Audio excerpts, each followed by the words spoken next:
Le DAF Fresh Morning, c'est 104.5 tonnes de bonne humeur. Tous les matins sur Urban FM. La meilleure radio de la capitale. Vous êtes sur les 104.5 Urban FM, la station urbaine, et vous écoutez Luda Fresh Morning, leur veille matinale de la capitale. Sur la radio, la plus haute de la capitale. Merci à tous les auditeurs bien connectés qui nous envoient des big up avec Mosler. Bonjour. Bonjour Dafresh, bonjour tout le monde. Bonjour René Rutefal. Alors, tu nous emmènes où aujourd'hui? Aujourd'hui, nous sommes... On va parler de quoi en politique? Ça chauffe là un peu. Ouais, il y a un peu de chaud.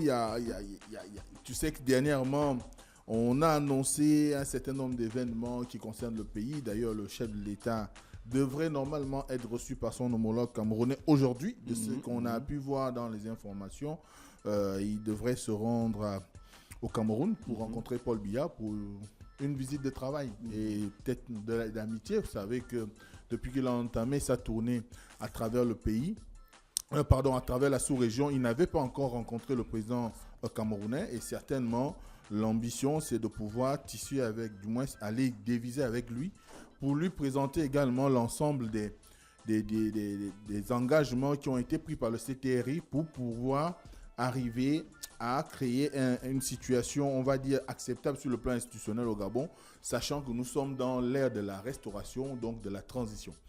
Et c'est ce qui aujourd'hui est au cœur quand même de notre actualité. Ensuite, il y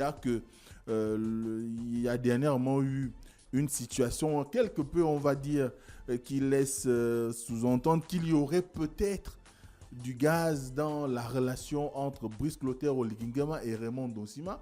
On n'en sait rien, mais ce qui est sûr, c'est que les informations qui arrivent ça et là, et surtout la rencontre que Raymond Donsima, qui est le premier ministre de la transition, a eu avec les cadres de la province de Haut-Lantam, des audios qui ont été enregistrés et qui circulent sur les réseaux, on a comme l'impression que ce dernier serait sur une position défensive, peut-être aussi qu'il aurait certainement des informations allant dans le sens de pouvoir laisser sous-entendre qu'il serait plus ou moins sous le coup d'une cabale de la part d'une certaine frange de l'élite qui voudrait peut-être le voir sorti de la primature. Mais ce qu'il faut savoir, c'est que le lundi 4 décembre, qu'est-ce que j'en ai avec février? Le lundi 4 décembre, le Premier ministre a convoqué l'ensemble des hauts cadres de la province du Haut-Lantam dans l'optique de pouvoir diviser avec eux de l'information qui circule avec persistance, parce qu'il y a quand même à peu près un mois et demi que cette information circule, allant dans le sens de dire qu'il y aura un déplacement du chef de l'État dans la province du Haut-Lantam et en l'occurrence à Oyem. Et que à ce titre, il y a une organisation qui est menée et que finalement, les cadres du Haut-Lantam devaient participer de manière à ce qu'ils puissent réserver un accueil chaleureux au chef de l'État. Est-ce qu'on a identifié la source de cette information? La source de cette information est quand même mitigée, mais on sait que c'est parti d'une communication qui a été faite sur les antennes de la radio locale, le Radio 9, qui est un des membres de Radio Gabon, dans la province du Haut-Lantam. Et cette communication parlait de cette arrivée pour le 15 décembre. Bon, on n'en sait rien si c'est juste ou ça reste à confirmer. Et il se trouve que ce communiqué aurait été fait par Zibi Bertrand, qui d'ailleurs, tout le week-end dernier, a fait une tournée dans l'ensemble du septentrion, notamment chez lui à Mivoul, à Bitam et à Oyem, pour pouvoir diviser avec les populations sur l'accueil qui devra être réservé à Oligingema. Et dans la communication qui a été faite, il semblerait qu'il y ait eu l'énumération du nom du Premier ministre. Et ce dernier, en retour, aurait également fait une communication sur les mêmes antennes pour dire que pour l'instant, il n'en est rien parce qu'il n'a pas l'information exacte. Et c'est ce qui l'a également conduit à convoquer cette réunion à Rambo le lundi 4 décembre.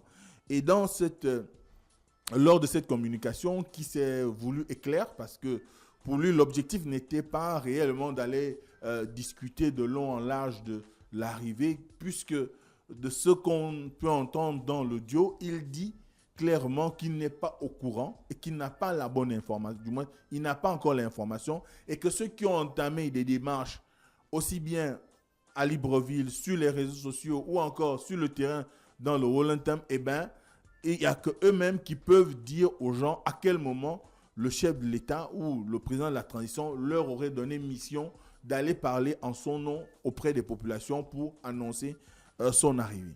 Et ça a créé un tollé parce qu'il faut savoir que de plus en plus, lorsqu'il s'agit de cette question, les Gabonais ont toujours tendance à pouvoir se mettre dans une situation qui ferait que beaucoup voudraient savoir ce qui se passe.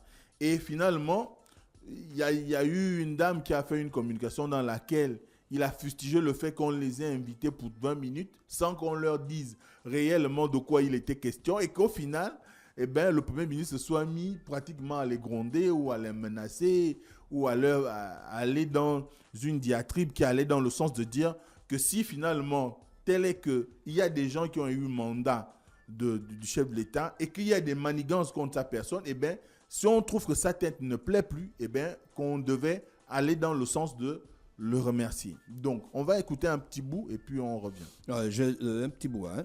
D'accord. Comment ça se fait que c'est toujours nous qu'on pointe du doigt? Toujours. Ça veut dire toujours les mêmes. Toujours les mêmes. Qu'est-ce qu'il y a? Ça devait être quelque chose où nous partons en convoi, en joie. Nous tous on est là. Voilà quelque chose. Ça devient, on se regarde en jeu de faïence. Bon, qui a fait quoi? Et si vous voulez prouver que les uns sont défaillants et que vous voulez prouver que moi, non seulement, je suis défaillant, je n'ai pas de problème avec ça. Mais dites-le clairement, ayez le courage de dire, non seulement tu es défaillant, et démontrer encore que je suis défaillant. Mais si vous n'êtes pas capable de démontrer, alors taisez-vous et restez tranquille. Parce que vous êtes habitué à me voir à rire comme ça. Mais il y a des moments où je deviens mauvais. Et ce moment est en train d'arriver. Donc, on voit là clairement qu'il y a comme du gaz dans cette relation qui se veut idyllique déjà depuis la nomination de Raymond Dossima, que vous savez avait quand même été bien accueilli par les populations, étant donné que... Mais là, c'est une réaction. Il réagit à quoi?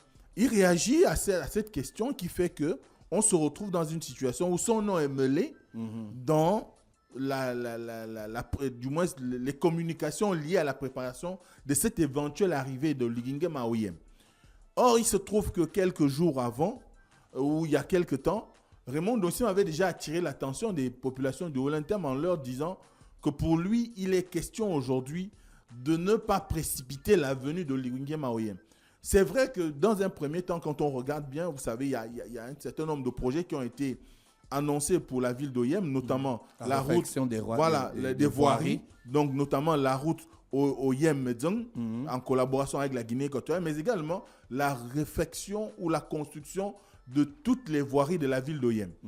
Et pour Dossima, certes, il s'agit de quelque chose d'important, mais qu'on ne précipite pas ou bien qu'on ne soit pas dans une situation de pression qui ferait que le chef de l'État se déplacerait pour Oyem, alors qu'on sait déjà qu'au sein de l'opinion, on lui reproche déjà le fait qu'il soit paternellement, on va dire, attaché à la province du Wollentham, et que s'il commençait la visite par le Wollentham, ça se verra pas nécessairement sous un bon angle et que finalement, ça peut créer des suspicions ou encore créer encore un tollé médiatique ou pourquoi pas l'opinion pourrait aller dans tous les, du moins les discours au niveau de l'opinion pourraient aller dans tous les sens. Donc pour lui, l'objectif serait de faire même en sorte que le Wollentham soit la dernière province où le président pourrait... dernière étape s'il entreprenait une tournée. Il entreprenait une tournée. Ensuite, il y a que, quand on regarde un tout petit peu tout ce qui est fait, pour lui, on ne devrait pas se précipiter à accueillir le président de la transition, étant donné que la transition elle-même, c'est un moment où on n'est pas inscrit dans la logique de faire de la politique. On est inscrit dans la logique de pouvoir travailler à restaurer les institutions, donc à faire en sorte qu'on puisse atteindre l'objectif qui a conduit le CTRI à mener son coup de force du 30 août.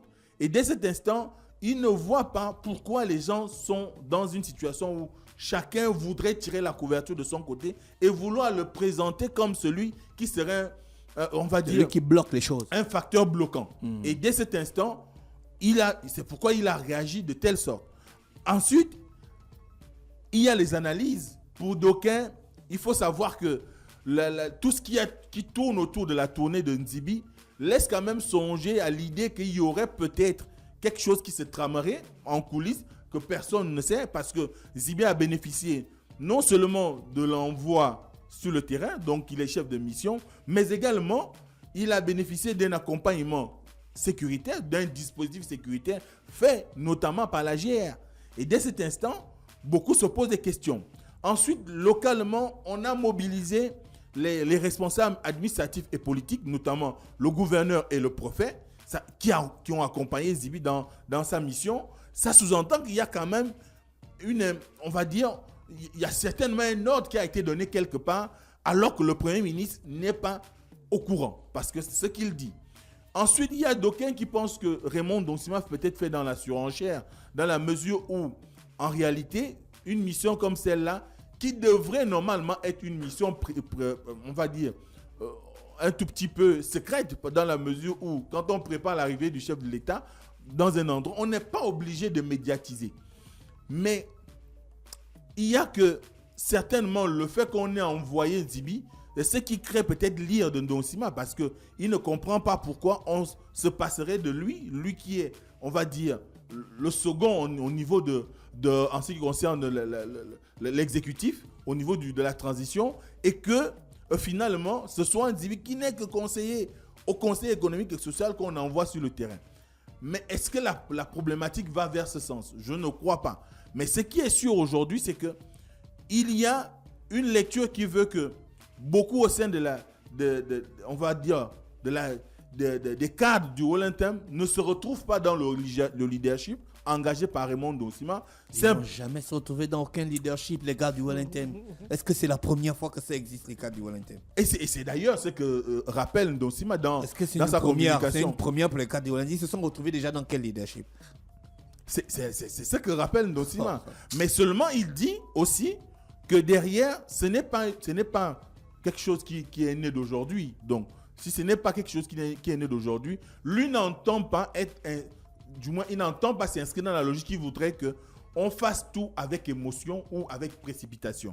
Et dès cet instant, il y a un besoin qu'on lui précise sa situation aujourd'hui. Est-ce qu'il ne correspond plus à la mission qui lui a été donnée? Est-ce qu'il y a d'autres choses? Parce que il faut aussi savoir que derrière, il y a eu interdiction qui a été faite aux membres du gouvernement et même à tous ceux qui ont été nommés par le CTRI de ne pas faire de la politique. Est-ce que ce n'est pas la raison pour laquelle peut-être on a choisi quelqu'un d'autre pour que Donsima ne soit pas le premier à aller faire une campagne pour appeler à pouvoir engager du moins des préparatifs pour l'accueil d'Oligui Nguema au cas où ce dernier irait éventuellement dans le Wellington le 15 décembre comme c'est annoncé. Ensuite, c'est annoncé où, Mosley? C'est annoncé de nulle part. C'est ce qui a été annoncé dans la communication faite par Nzibi et le groupe qui l'a accompagné sur Radio 9.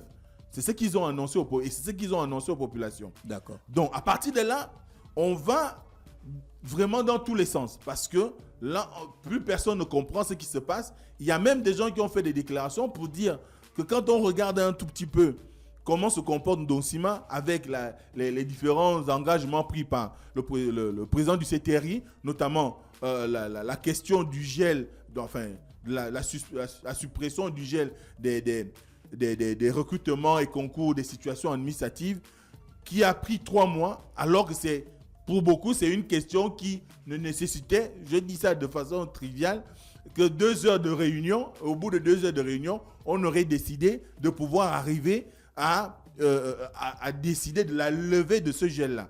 Ensuite, il y a la question du programme de société, du moins des promesses sociales faites par Oligui Nguema qui peinent à se matérialiser. Il y a d'aucuns qui pensent que Donsima constituerait l'élément qui ferait qu'on tournerait en rond dans la mesure où ils ne comprennent pas qu'il a été candidat à l'élection présidentielle, a soutenu un candidat, donc sur la base d'un programme. Et si ce programme-là converge avec les idées ou les promesses d'Oligui Nguema, En réalité, Ndong-Sima devrait avoir par devers lui les solutions les plus rapides, les plus idoines pour pouvoir arriver à faire en sorte qu'on puisse les rendre du moins effectives sur le terrain. Or, ce qui se trouve, c'est que toutes les promesses qui sont engagées aujourd'hui, du moins qui engagent aujourd'hui au Lingema, peinent à être matérialisées par le gouvernement comme si c'est au niveau de la primature que tout, du moins, qu'il y aurait des blocages qui ne favoriseraient pas à ce qu'on puisse arriver à satisfaire les attentes du président du CTRI qui sont en réalité des attentes des populations, notamment la question de l'adduction d'eau, l'électricité, les routes et consorts.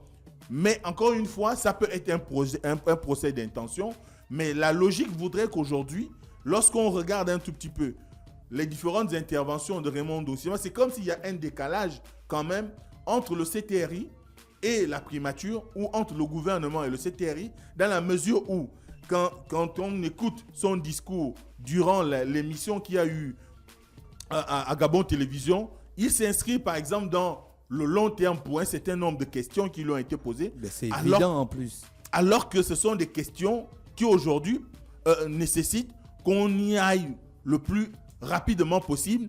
Il y a un certain nombre d'informations. C'est un État. Est-ce que l'État en fait la vitesse?